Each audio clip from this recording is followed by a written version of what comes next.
This is Kentucky Afield Radio. This is Ron Rohde, Kentucky Afield's first host back in 1953. Now, I'm proud to present Charlie Baglin. With Valentine's Day on our mind, we spend this hour talking about love. Love, of course, of fishing. We go inside outdoors with the Doctor of Love, McClellan, writer for Kentucky Afield Magazine, to talk about winter trout fishing. You may have heard this very show a year or two ago, but we head back to Kentucky's catch-and-release trout streams to see what makes winter a winner. All next on Kentucky Afield Radio. When I'm 15, I'm going to be prom queen. When I'm 15, I'm going to have my own limo and private jet. 15 is a good year. Just ask Kentucky Fish and Wildlife. To honor our 15th anniversary of elk hunting, the new Pick 4 option doubles your chance to take home a trophy. When I'm 15, I'm going elk hunting. The Kentucky Elk Draw. Is 2015 your lucky number? Get your elk permit and dream big. sw.ky.gov. Kentucky's Nature and Wildlife Fund. You see it as a contribution option when you prepare your state tax return. But you also see it as songbirds and wildflowers. You can see it in clear flowing streams. Sometimes it's so secluded you may never see it at all. But if you only see it on your PC as you prepare your taxes, that's good too. Google it and see the difference this fund makes. Kentucky's Nature and Wildlife Fund, the natural tax shelter. This is Kentucky Afield Radio, and my name is Charlie Baglin, and I have in the studio with me McClellan. Lee, welcome. It's good to be here, Charlie. You are a writer for Kentucky Afield Magazine. Yes, sir. But above and beyond all that, you're a man who knows about love, love of fishing. Yes. And here we are very close to Valentine's Day, and I think it's only appropriate that we talk about love, pure love, simple love. The love that comes from deep within your heart. None of this made up, I'll love you today, gone tomorrow stuff, but this is pure love, lifelong love, love of fishing. Yes. You are the spokesman for that love. Well, there's a lot of guys who are spokesmen for that. Often to their wives' not liking. How about that? Well, you are a romantic. Here you are, full head of hair, which I don't have. Successful. Well-spoken. Depends on who you talk to. Author. You are the embodiment of romance. Oh, I guess so. I don't know anyone better to be able to talk about pure love of fishing. Put that pause in there for dramatic emphasis. Than you. Before we get into that, because I have a story that will bring tears to your eyes. We want to talk about Kentucky's catch-and-release streams. These are seasonal catch-and-release streams. There was a press release a few weeks ago talking about enjoy seasonal catch-and-release trout streams. I enjoyed writing that one. This winter, and you are the author of that. That's part of our weekly Kentucky Afield Outdoors columns that come out every Thursday afternoon. It takes a devoted and dedicated individual to fish in the winter, unless maybe there's someone at home that sort of drives you to do that. Well, she doesn't. There's times where she wants to clonk me on the head for going fishing in the winter or going on a float trip, but she's been very understanding. How do you characterize anybody? This could be a little boy, little girl, man, woman, it doesn't matter. How do you characterize somebody who will go out and take advantage of a winter opportunity to stream fish? Well, you know, it's not that crazy. It's actually one of the best times of the year to fish. With the modern equipment that we have now, with the breathable waders, with the polypropylene fleece, using a polypropylene liner in your sock, and then putting a wool sock over it or another polypropylene fleece sock, it's so much better than it was, say, just 20 years ago. You don't feel the effects of the cold as you did in the day of wool socks and cotton and flannel. So it's not as unbearable as it would have been a generation ago.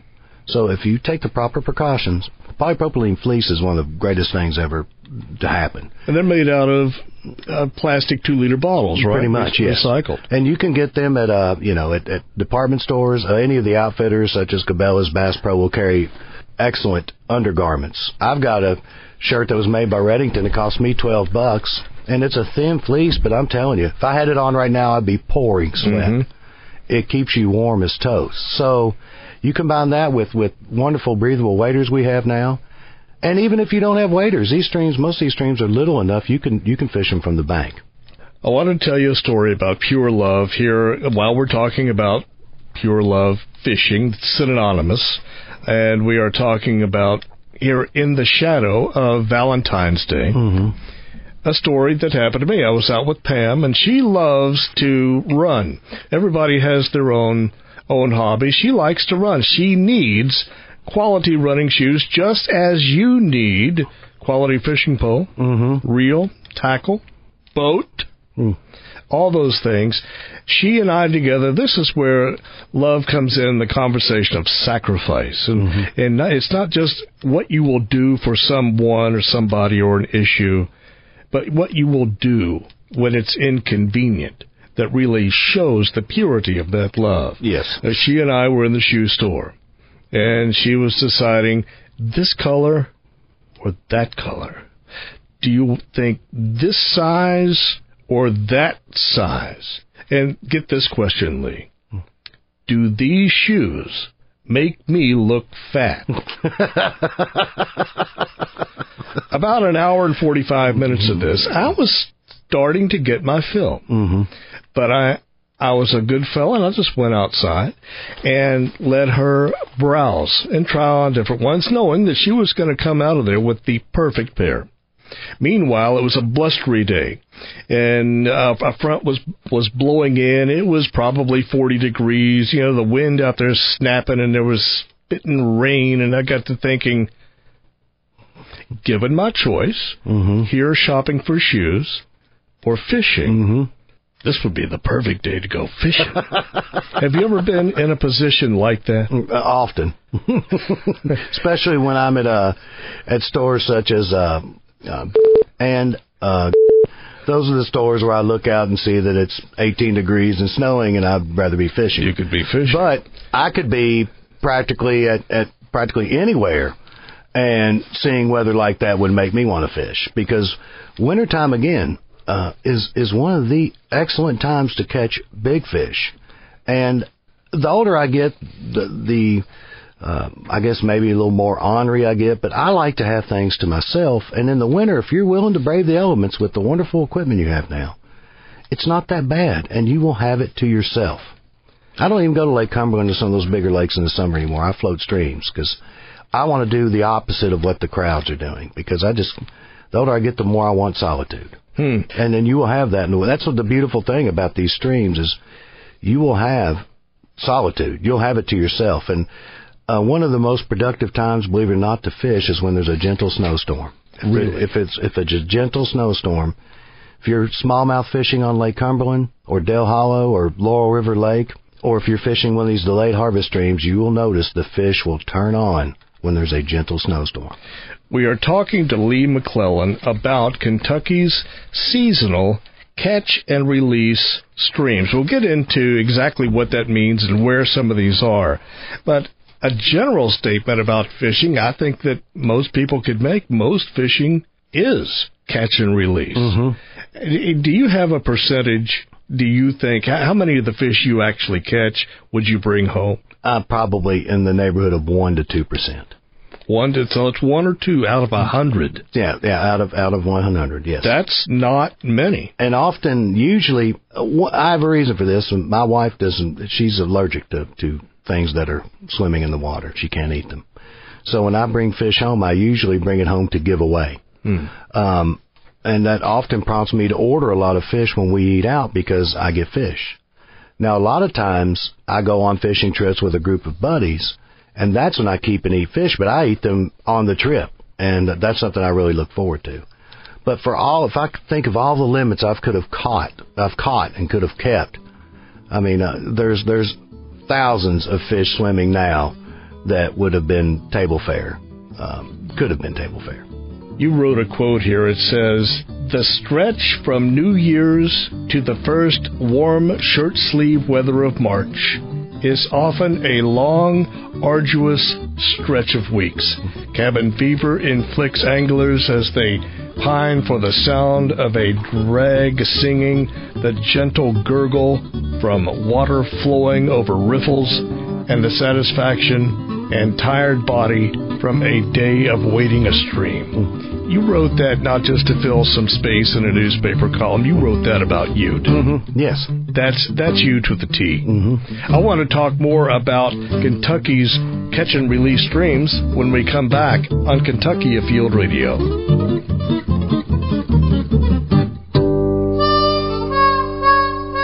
You're listening to Kentucky Afield Radio, and my name is Charlie Baglin, and I have in the studio Lee McClellan. And Lee, I have a note here about you that says you are a writer for Kentucky Afield Magazine, and you are a repository for all things fishing. Well, I don't know about that. Can you define what that means, repository for all things fishing? I don't think I can. You are a stud. You are a man of romance. And so that combined with fishing, we wanted to have you on for the annual show about love. And here we are within a few days of Valentine's Day, that you know a lot about love and what pure love, true love, simple love is. And is that how you would describe how you feel about fishing? Well, and my wife, too. I just got my first good kayak, and she's fascinated by it. So I look for us to spend a lot more time on the water this coming year. We used to, when we were first married, fish a lot. And my wife one time caught a almost 7-pound smallmouth in Cherokee Lake when she was young. She's a good angler. She doesn't have a lot of patience. She likes action, so she's a spinnerbait and crankbait woman. She likes to throw it out and crank it in. So let's say you had the choice of 1, fishing, or 2, going to some inane movie with your wife. Which would it be, fishing or movie? Well, it would depend on the movie, of course. If you're married long enough, I'm going on my 14th year now, there's battles you have and there's battles you don't. And so it would be in that context. Let's say fishing, even on the worst day weather-wise, or selecting wallpaper with your wife. Fishing on the worst day weather-wise. Selecting cutlery, crystal, curtains, or fishing. Fishing every time, but that's not practical, as we all know. Sacrifices make us do what we do. And here's a question. What would you sacrifice for fishing? Let's say you were in an important meeting. You get a text message, and it says, the crappie are hitting. We need you here now. Would you say, well, I can't, I'm in a meeting? Or would you say, got to go fish? I'd say I can't, I'm in a meeting. You would? Yeah. I wish you could see my eyes, how big they just got, that you would actually stay in a meeting. Well, see, I like this thing called food, and I like that when I'm hungry I have it, and I like this thing called a house, especially on these blustery days we've been having lately. So, those things are handy.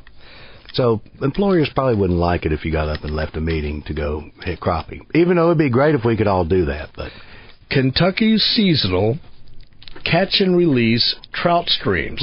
There are a few adjectives in there. 1, seasonal. When is the season? The season opens October 1, and it runs through March 31st, except on Swift Camp Creek in the gorge, and that runs all the way until the end of May. That's Red River Gorge. That is in the Red River Gorge. Wolf County? Yes, in the National Geologic Area. I believe it is Wolf County. Let me make sure. Yes, that's Wolf, because Menifee and all those kind of run together in the gorge there. So what is going on, and what's the management? Do you remember Jim Axon? I know Jim Axon. And Jim retired here a few years ago. Jim Axon was the assistant director of the Division of Fisheries for a long, long, long time, and was the trout guru.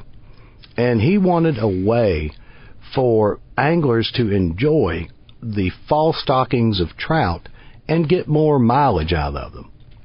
And one of the things, and I talk about this in the piece, but one of the things that hatchery trout do is they've been fed by humans in the trout, or the hatchery environment rather. And trout don't have their natural defenses they would if they were raised in the wild. So it takes a while to develop that.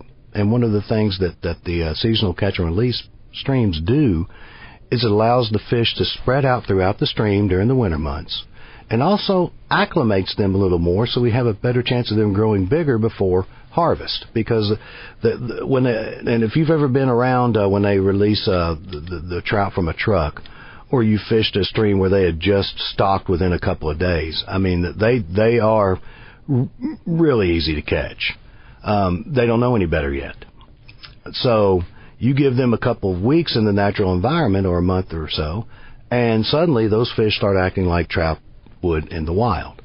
And he wanted an experience in the winter that would get more bang for your buck out of that fall stocking, and also kind of improve the fishing overall in the stream, because they'll get all winter and all the way up until March before anglers can go at them again, and that leads to a better chance of some of those fish, what we call holding over, or holdovers, which means they don't get caught the year they're stocked. They'll stay a couple of years and get bigger and bigger and bigger, and that was one of the goals as well. So these are cold water streams, cooler water streams, that trout, which is a cold water species, can it live in throughout the year, even through summer? Oh Lord, that's it. That's their preferred temperature. They're fine this time of year.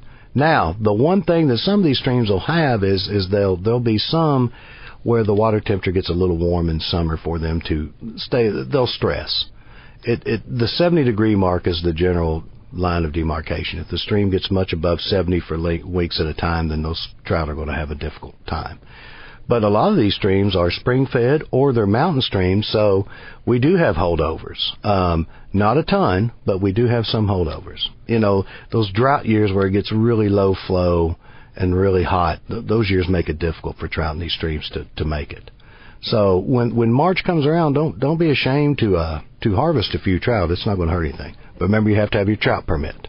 So we have March 31 as generally when the season closes on catch and release. So April 1st, you can keep them. You can start keeping them. And by the time that they are stocked in the fall to when you can start keeping them in the spring, how much more have they grown? They've grown some.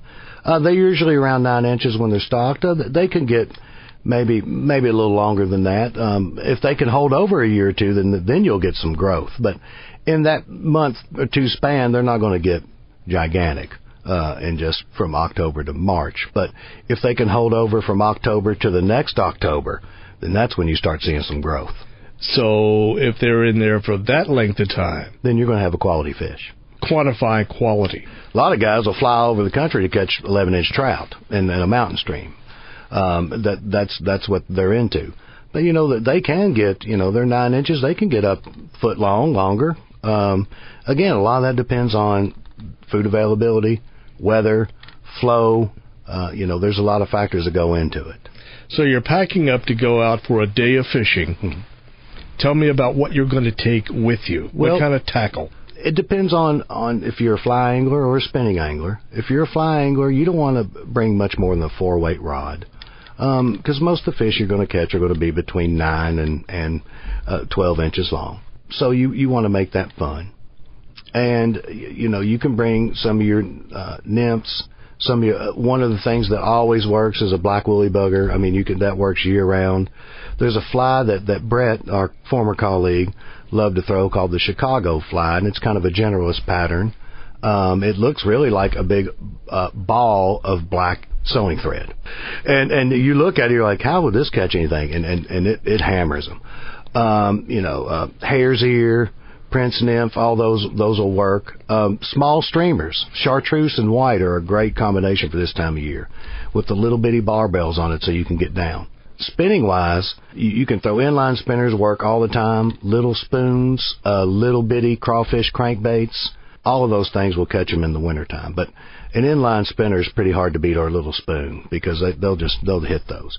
And one of the things about the catch and release only streams is you cannot use any live bait or organic bait. It's only artificial lures. So stuff like a power bait or corn or any of that is out, or worms. You've got to use artificial lures. A question, why is that? Again, to keep people from, this is a catch and release only. A lot of times when you have live bait, you get gut hooking, and even when you release them, they're not going to make it. And the whole key was to provide a sporting opportunity, allow the fish to grow, get more out of that stocking, and provide an excellent sporting opportunity for people in the winter. Most of the people who are going to this aren't going for dinner. They're going to get out and get out. They're going for the love of it. For the love of it. So this provides them an opportunity for it. What else is biting when they get there? Usually just in these streams, probably the trout. Most of your warm water streams in winter. Now, smallmouth bass will bite in Lake Cumberland year-round. Winter is my much preferred time to fish for them in that environment, or Del Hollow or Laurel or any of those lakes down in that part of the country. But in streams, smallmouths will go dormant in winter. Most of your warm or cool water species will go dormant. Trout doesn't bother them at all. So you're pretty much going to catch trout. You might pick off a sunfish, maybe rock bass, but mainly it's trout. We are talking to Lee McClellan, who is a writer for Kentucky Afield Magazine, and he wrote a press release not too many weeks ago.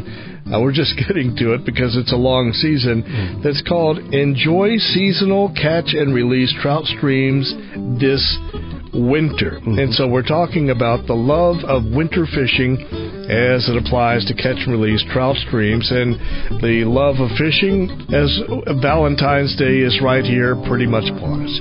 And so the love of fishing, I think, is apropos. Yes, it is.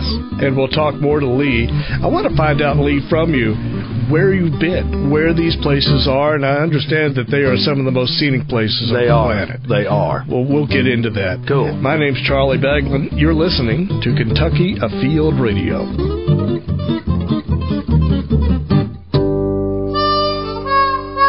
You're listening to Kentucky Afield Radio. If you're a brave soul that likes to winter trout fish, then remember, just a few short weeks away, come March 1st, you'll need to renew your fishing license. A sportsman's license is a great bet. If you're 65 or older, choose the senior license for $5. Lots of choices, but don't let the calendar slip up on you. March 1st. Circle it. Time now for our fishing report. This is Jeff Crosby with the Central District Fishing Report. Sauger are beginning to stage below many of the locks and dams on the Ohio and Kentucky rivers. Live minnows or jigs and spoons or crankbaits can be used to catch a few of these fish. Always be aware of dangerous water conditions when fishing in these areas.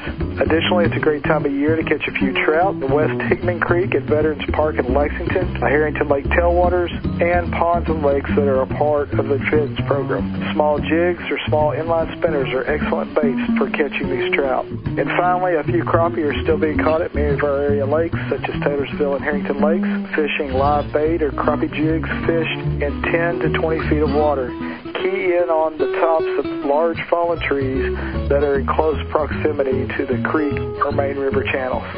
So grab a pole and enjoy some great fishing. In western Kentucky, it's still wintertime fishing, so you're going to pick and choose your days, but there's some excellent crappie fishing on the right day in the middle of winter. You're going to be fishing the ledges or the flats adjacent to the creek channels in your larger embayments like Blood River, Little River.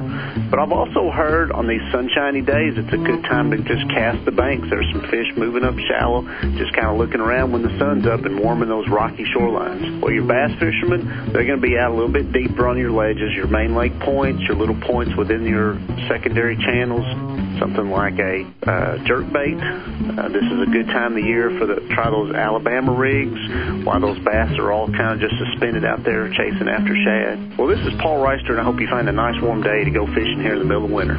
Hi, this is Eric Cummins with your Southwest Kentucky Fishing Report. Crappie fishing at Barren and Green River Lakes has been fair. Fishing near the main channel area, especially on those more vertical banks in about 10 to 20 foot of water. Bass have been fair at both lakes using grubs, lipless crankbaits, and jerkbaits. Again, fishing near main channel areas and long points in 10 to 20 foot of water. Green River Lake tailwater has been producing some walleye and sauger and muskie, fishing current breaks in off-current areas. Barren River tailwater is producing some sauger and catfish and crappie. Be sure to check out our website for new fishing holes, as we've been actively putting out brush piles and stake beds at some lakes near you. As always, good luck and good fishing, and make sure your life jacket has your back. You are listening to Kentucky Afield Radio. More with catch and release trout fishing after the break. When I'm 15, I'm going to be prom queen. When I'm 15, I'm going to have my own limo and private jet. 15 is a good year. Just ask Kentucky Fish and Wildlife. To honor our 15th anniversary of elk hunting, the new Pick 4 option doubles your chance to take home a trophy. When I'm 15, I'm going elk hunting. The Kentucky Elk Draw. Is 2015 your lucky number? Get your elk permit and dream big. sw.ky.gov. Kentucky's Nature and Wildlife Fund. You see it as a contribution option when you prepare your state tax return. But you also see it as songbirds and wildflowers. You can see it in clear flowing streams. Sometimes it's so secluded you may never see it at all. But if you only see it on your PC as you prepare your taxes, that's good too. Google it and see the difference this fund makes. Kentucky's Nature and Wildlife Fund, the natural tax shelter. You're listening to Kentucky Afield Radio, and welcome back. My name is Charlie Baglin. I have a fisherman extraordinaire named Lee McClellan sitting across the desk from me. But you're a writer for Kentucky Afield Magazine. The Blue Water Trail series is yours.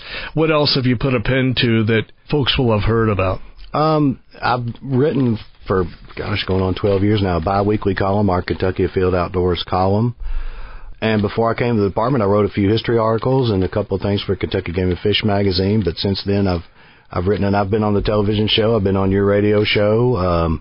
So they may have heard of me there. But mainly I've written for the magazine, and I've written press releases and our weekly Kentucky Afield Outdoors columns. And as I understand it, you once upon a time, maybe you still are, a history professor at Midway College. I'm teaching Kentucky Studies right now. Yes, I just started last week. That's interesting.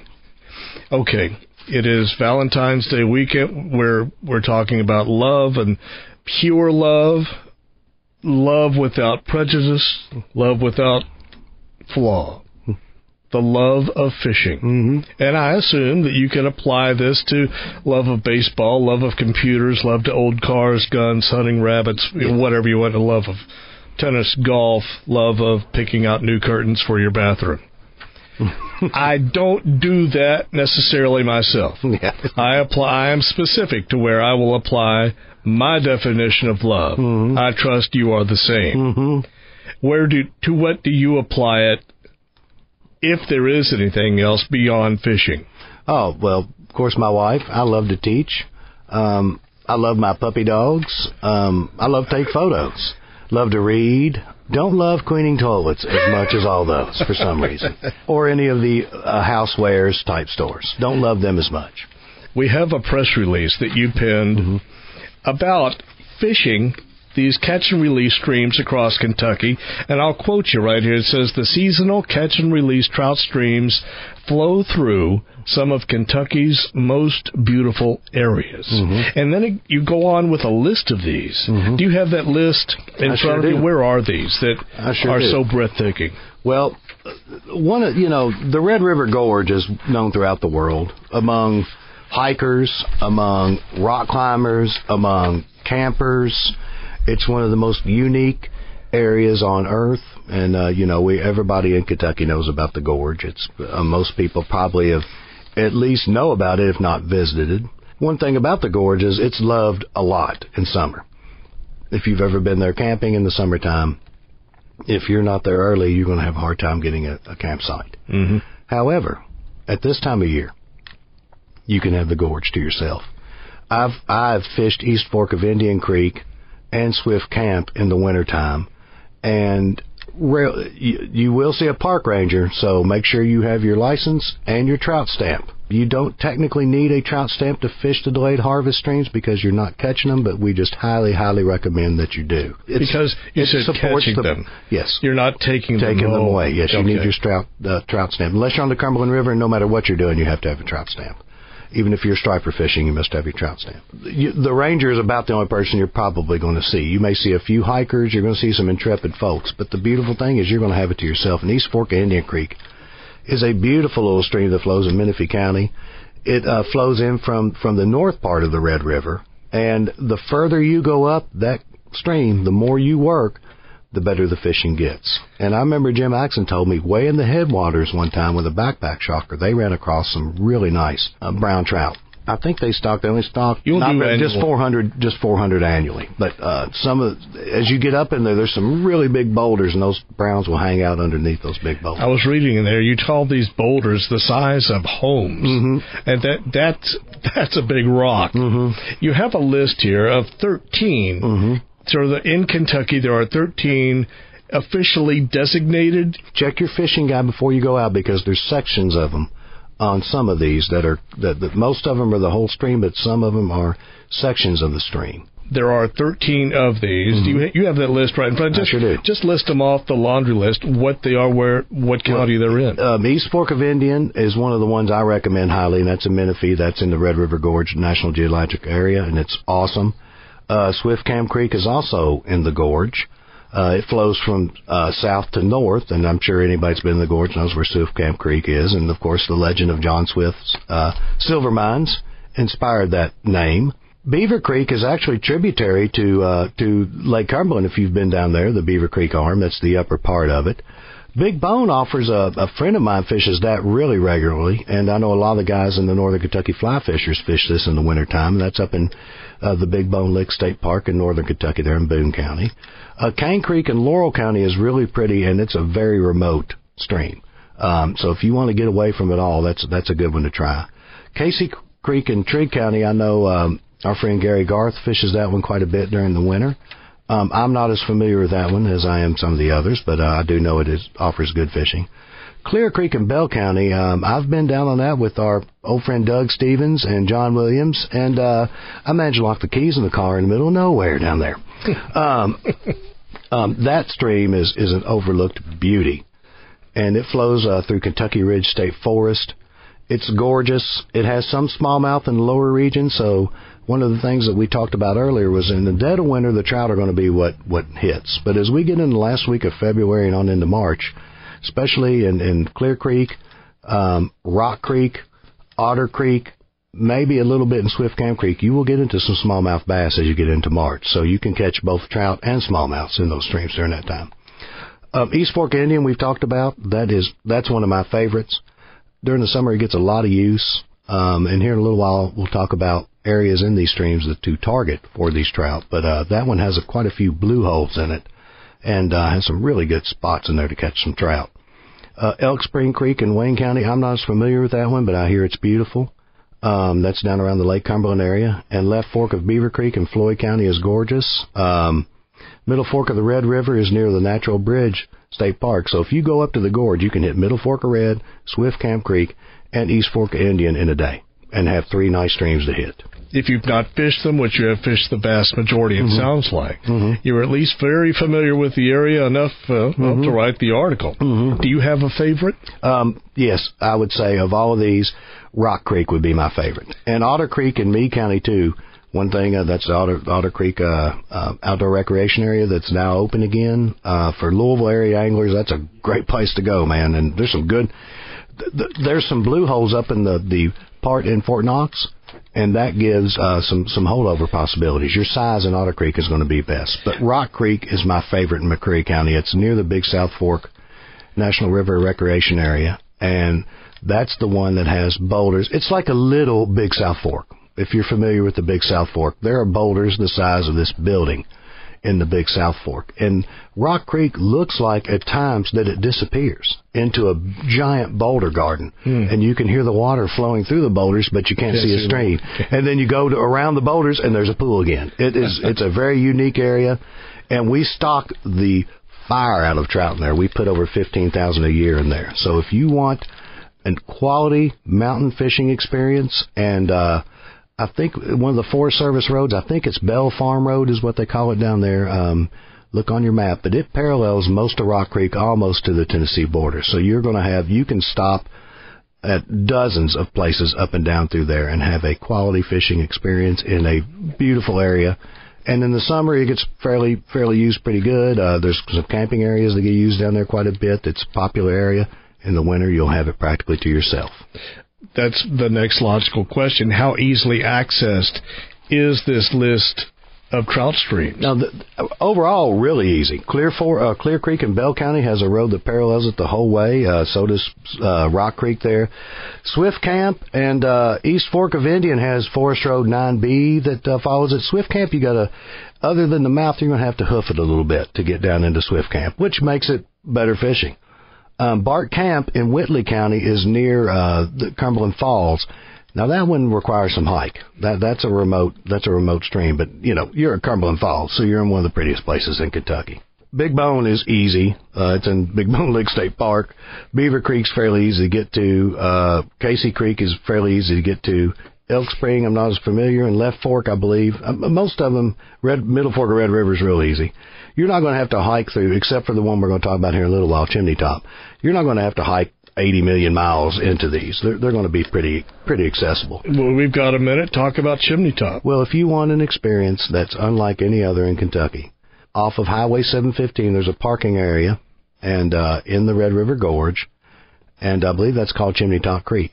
And it's trail number 221 goes down into Chimney Top, and there's trails that follow it up and down. It's strenuous. Coming out of it, going down is easy, but coming out of it, it's going to test you a little bit. So if you're, you need to be in decent shape to handle that one. Decent enough shape, and if I assume you are not in decent shape, then allow longer time. If you're taking someone who is, let's say, not that fleet of foot, or a little older, or maybe kids, that this is going to be a strain on everyone involved. Yes. So resign yourself to that fact. If you're going to do this, yes. But there's some big browns in that. We don't stock many, but it's so remote that, if you want a true wilderness experience where you're not going to see a soul, where you've got to work to get to it, and it kind of reminds you of something you might find maybe out in the Rocky Mountains or out west, then go to Chimney Top. There's a 16-inch minimum size limit and 1 fish daily creel limit on brown trout in that stream. But, I'd say it gets little to no pressure this time of year, and year-round it gets not much pressure at all because it's hard to get into. This is the time to fish if you want peace and solitude and utter beauty. I am talking to Lee McClellan, and he is a fisherman extraordinaire, and he knows a lot about love, and it's a good thing because it is that time of the year, Valentine's Day, we have been talking about a little bit, so we're talking about pure love as it applies to fishing. We'll be back with more in our final segment with Lee, and we'll ask you just to hang with us. My name's Charlie Baglin. You're listening to Kentucky Afield Radio.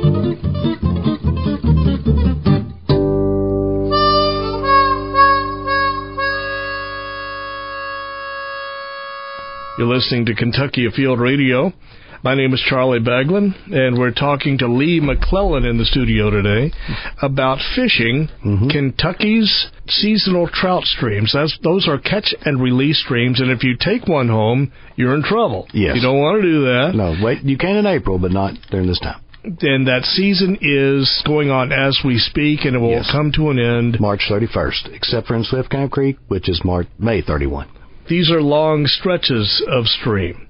Where are you going to go? When you go to these streams, you access it, you're going to find better luck in different areas of the stream. Where do you suggest you look first? In winter, you're going to need to be near what I call blue holes. And those are the deeper stretches of water.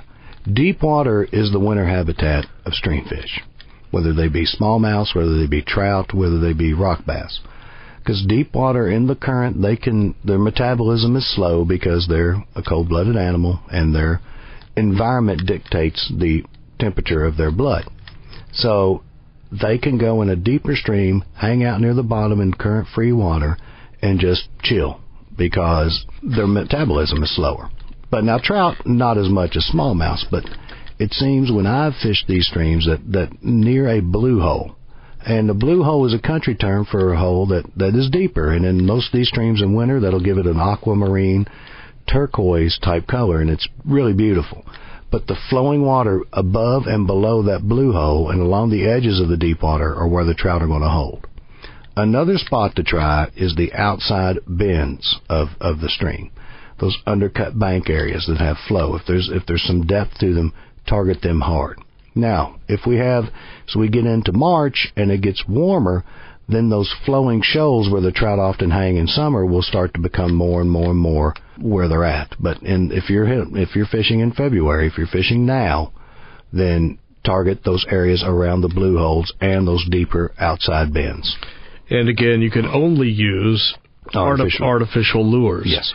What kind of presentation do you You want to use as slow as you can, but with if you're using spinning equipment, inline spinners and spoons, you're going to have to keep it up a little bit. As you all know, you're going to be breaking off a lot of them. So enough retrieve to keep it off the bottom, but as slow as you can work it. In addition to being an author, a writer for Kentucky Afield Magazine, and fishing, somewhere on that list being a husband, being a teacher, you are the coordinator for the State Record Fish program. I sure am. That has to be the coolest job anywhere on the planet. It is. It just simply has to be. You're the man. What's the record trout? The record, there's 3 trout. And the brook trout will be broken, I suspect, quite a few times in the coming years, as we've now stocked brook trout in the Cumberland River. Previously, we only stocked brook trout in certain streams, and those are catch and release all the time. And I believe it came from Martin's Fork, which is up in the Cumberland Gap National Historical Area, up on top of Brush Mountain, if you're familiar with that part of the world, and Shalata Creek. All of them are brook trout streams. But the state record rainbow came from the Cumberland River way back in the 70s, and I believe that it is 14 pounds and change. Now, as much as I fool with these, you would think I have them all memorized, but I usually kind of do, but some I don't. I just want to make sure. Yes, 14 pounds, 6 ounces. Jim Mattingly of Somerset caught it back in the 70s, and he wrote a wonderful article for the magazine recently, within the last year and a half or so, about his experience catching that fish, and it was really, really well done. One of the first things that happened when I started quite a long time ago was Thomas Malone caught it was like 2 days before I started. He caught the state record brown trout down in the Cumberland River, and he was from Crofton, and he caught it. It's 21 pounds even. He caught it on a big old rattle trap, and he was fishing for, I think, big browns and also some stripers, because he was in the area where there was striped bass, and he caught that big hog on that. And the brook trout's only 1 pound 5 ounces. That will fall, I suspect, this year. And we do have one for lake trout. Back in a long, long time ago, we stocked actually, I think Tennessee stocked them in Dale Hollow, and a couple of them came up the Cumberland River, and we had it, and it was set back in 1983. I don't think you'll have to worry about that much anymore. But those 3 are the main ones: brook, brown, and rainbow. So 14-pound rainbow, which is a whopper, a 21-pound brown, which is a whopper, and then a 1 pound 5 ounce brook, which I think will fall this year out of the Cumberland River. Before we go, Lee, let me ask you, where can folks go on the internet or wherever to learn a little bit more about Kentucky's seasonal catch and release trout streams? Go to our webpage at fw.ky.gov, or just pick up a copy of the fishing guide. They're available now. The Kentucky Sport Fishing and Boating Guide is available anywhere you buy your license, or if you can't find one, call 1-800-858-1549, and one of our wonderful information folks will gladly drop one into the mail to you. Okay, there were 2 things. The web address, fw.ky.gov, and a phone number, 1-800-858-1549, or any department store, fishing store, gun store, tackle store that carries fishing licenses should have a copy of the guide. Get a copy of the guide. That's why we print it. Put it in your tackle box, put it in your boat, put it in your glove box, and keep it. Okay. Last question, dude. Do you text and drive? No, I do not. Good man. In fact, I don't text at all. That is Lee McClellan. Listen, let me ask you, do you know anyone who lives on Facebook? That's all they do is post stuff. 15, 20, 25 posts a day, maybe more. Nothing really practical or relevant or even interesting. It's just clutter, more or less. Silliness to the point where, yeah, you'll stay their friend, but you're going to uncheck them so you don't have to follow them in your news feed. Facebook is a social media, meaning it ain't just you. It ain't just one person. It's a lot of people trying to Communicate. Social etiquette dictates, although you probably haven't seen this written anywhere, 3 to 5 posts in a day. A max of 4 to 6 if you're, let's say, a radio station or a TV station where there's always something new going on. Breaking news, a contest, not just aimlessly sharing photos of cats. You won't get that from us meaning me. If there's something going on, I will tell you. If there ain't, I'll shut up. So when you follow Kentucky Afield Radio on Facebook, that's what you'll get, just enough. Put Kentucky Afield Radio in the search box and then like us, and you'll like us. We are out of time. Join us in a week and we will go inside outdoors again. Right here on Kentucky Afield Radio.